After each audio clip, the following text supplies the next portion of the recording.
فرشتوں گواہ رہو، میں نے حضرت آدم علیہ السلام کا نکاح حضرت حوا رضی اللہ تعالی عنہا سے اپنے حبیب حضرت محمد صلی اللہ علیہ وآلہ وسلم کی ذات اقدس پر 10 بار درود شریف کے بدلے کیا۔ مزید معلومات کے لیے اس ویڈیو کو لائک کریں، سب نیوز HD کو سبسکرائب کریں اور بیل آئیکن پر ضرور کلک کریں۔ اللہ تعالیٰ نے حضرت آدم علیہ السلام کو جمعۃ المبارک کے روز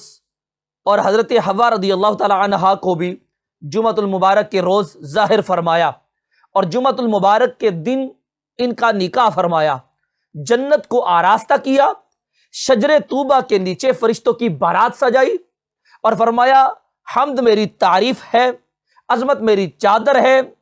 بزرگی میری ردا ہے، مخلوق میری اطاعت میں ہے، میں نے ہر ایک کو جوڑا جوڑا پیدا کیا تاکہ میری توحید کا اقرار کریں۔ فرشتوں گواہ رہو، میں نے حضرت آدم علیہ السلام کا نکاح حضرت حوا رضی اللہ تعالی عنہا سے